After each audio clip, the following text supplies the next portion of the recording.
हाँ दोस्तों, good evening. तो चलते हैं।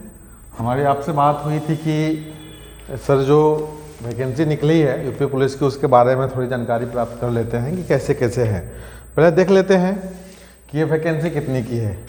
तो दोस्तों, ये जो वैकेंसी है ये है 60,244 पदों की वैकेंसी है। 44 पदों की वैकेंसी है। दूसरा चीज़ देख लेते हैं कि कब से इसका ऑनलाइन चालू है, यानी कि इसका जो आवेदन तिथि है, आवेदन तिथि वो है 27/12/2023 से लेकर और ये जो जाएगा 16/1/2024 तक। यानी कि पूरे हम इसमें बात करें तो 19 दिन यानी कि 20 दिन टोटल आपको फॉर्म भरने का समय मिला है। इसका जो शुल्क जमा करना है, यानी कि जो इसका शुल्क लगेगा, जाति कोई भी हो, चाहे वो इस जनरल हो, चाहे जनरल हो, एससी हो, एसटी हो, ओबीसी हो या कोई और भी हो, यानी कि कुल मिलाकर 400 रुपया इसका आवेदन शुल्क है। इतना ध्यान रखिएगा कि 400 रुपया आपको आवेदन शुल्क देना है। अब इसके बारे में थोड़ा सा और देख लेते हैं कि पद हो गया, आवेदन तिथि हो गई, शुल्क हो गया। यानी कि शुल्क वह किसी भी जाति से बिलोंग करता हो, चाहे वो जनरल से हो, एससी से हो, एसटी से हो, ओबीसी से या भूतपूर्व सैनिक हो, उसको 400 रुपया आवेदन शुल्क देने ही देने हैं। दूसरी चीज़ हम देख लेते हैं कि कितनी पद किस कैटेगरी में है। पहले देख लेते हैं जनरल के लिए। तो जनरल के लिए जो इसकी जो पद है 24,012 पद है, 24,012 पद। इसके बाद ओबीसी के लिए जो है वो है 16,264 पद निर्धारित किए गए हैं।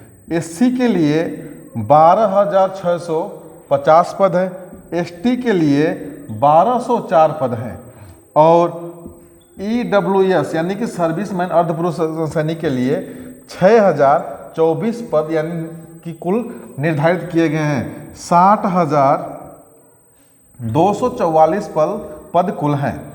अब आगे चलते हैं कि मेन नोटिफिकेशन में क्या लिखा गया है। इसके मेन नोटिफिकेशन में क्या लिखा गया है, तो आप लोग जब नोटिफिकेशन पढ़ेंगे तो वहाँ लिखा गया है एक चीज़ कि परीक्षा के पूर्व किसी भी समय रिक्तियों की संख्या परिवर्तित हो सकती है। यानी कि रिक्त की जो संख्या है, जो पद है, यानी कि जो पद है वो पद बढ़ सकता है, वो पद बढ़ सकता है, घटेगा नहीं, बढ़ सकता है।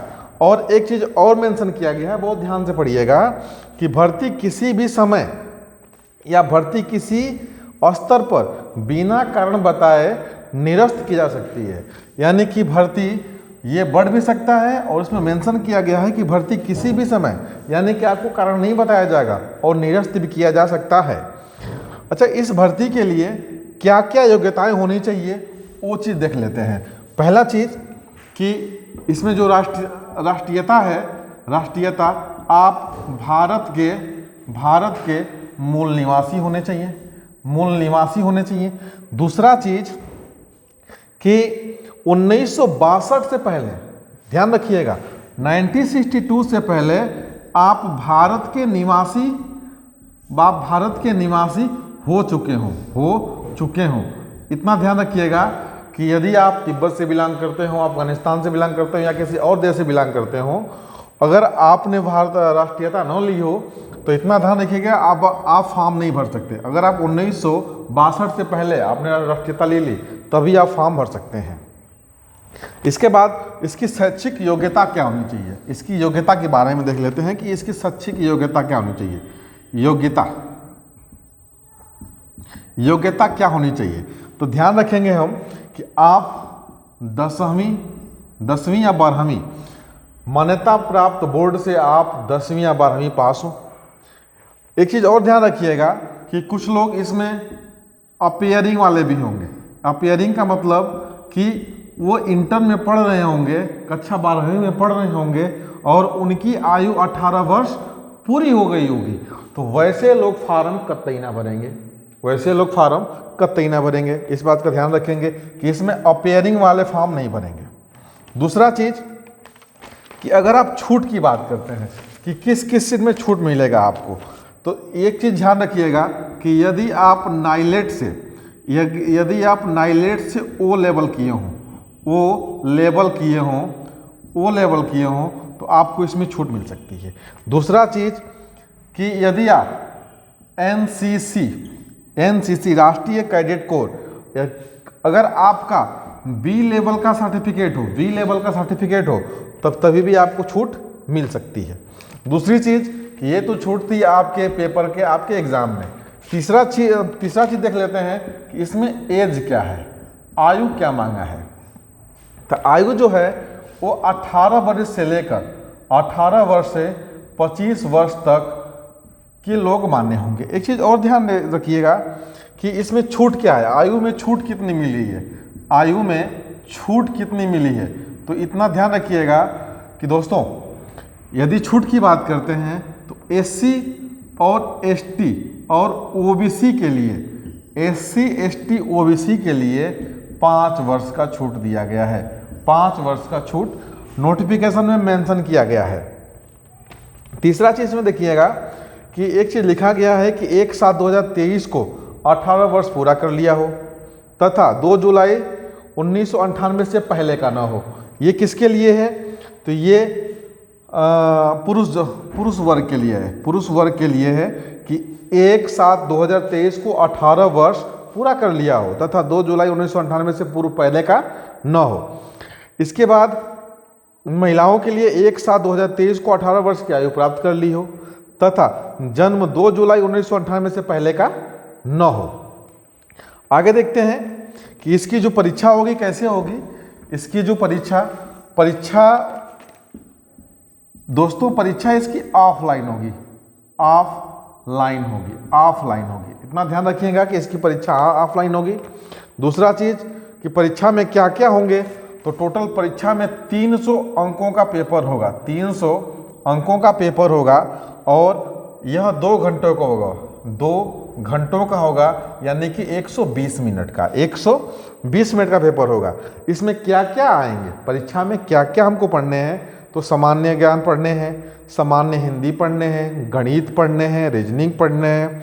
और दूसरा चीज़, एक चीज़ और ध्यान रखिएगा कि इस परीक्षा में कुल 150 क्वेश्चन होंगे, कुल 150 प्रश्न होंगे और यह परीक्षा जो होगा निगेटिव मार्किंग यानी कि अगर आप प्रश्न गलती करते हैं तो उसके आपके अंक भी काटे जाएंगे। और तीसरी चीज़ जो सबसे मोस्ट है, यह परीक्षा OMR सीट पर होगी। ठीक है दोस्तों, आगे चलते हैं और भी इसके बारे में थोड़ा सा देख लेते हैं कि शारीरिक मापदंड क्या है। इस यूपीपी में शारीरिक मापदंड क्या है। तो देखिए, अगर कैंडिडेट जनरल का हो, ओबीसी का हो, एससी का हो, तो इसके लिए जो ऊंचाई चाहिए 168 और यदि एसटी का हो तो 160। जो चेस्ट होगा 79 बिना फुलाए 79 होगा और फुलाकर 84 cm होना चाहिए, सेंटीमीटर होना चाहिए। बिना फुलाए 79 cm और फुलाकर 84 cm होना चाहिए। एक चीज़ और देखेंगे कि इसने एक चीज़ कंपलसरी कर रखा है यूपीपी ने कि आपका सीना 5 सेंटीमीटर फूलना चाहिए। अगर आपका सीना 5 सेंटीमीटर नहीं फूलता है तो आपको बाहर भी कर सकता है। दूसरी चीज़ कि जो महिलाओं का वज़न है इसमें एक चीज़ ध्यान रखिए कि महिलाओं का वज़न 40 से कम नहीं होना चाहिए। 40 से अधिक हो सकता है, 40 से कम नहीं होना चाहिए। अब इसके बारे में और थोड़ी सी देख लेते हैं कि क्या इसमें दौड़ क्या है, यानी कि रनिंग स्टेप क्या है। तो रनिंग स्टेप में दोस्तों 8.4 किलोमीटर पुरुषों के लिए, सॉरी 4.8 किलोमीटर ये मेल जाति के लिए है और इसको जो पूरा करना है 25 मिनट में पूरा करना है, 25 मिनट में। और जो फीमेल जाति है यह 2.4 किलोमीटर की दूरी तय करेगी, लेकिन इसको केवल 14 मिनट में तय करना है, 14 मिनट में। तो ये पूरा यूपीपी का डिटेल्स था, आपने देखा और समझा भी। अगर आपको कहीं से भी कोई समस्या दिखती हो और समझ में आता हो कि नहीं कि यहाँ हमें दिक्कत हो रहा है या नोटिफिकेशन में ऐसा लिखा गया, सर आपने वैसा बता दिया, तो आप बेशक हमें कमेंट कर सकते हैं या हमारे नंबर 98 39 29 80 93 पे आप बता सकते हैं। ठीक है दोस्तों, तो इसके लिए फिर आपसे मिलते हैं और मिलने के बाद फिर अगले सेशन में आपको बताते हैं। धन्यवाद।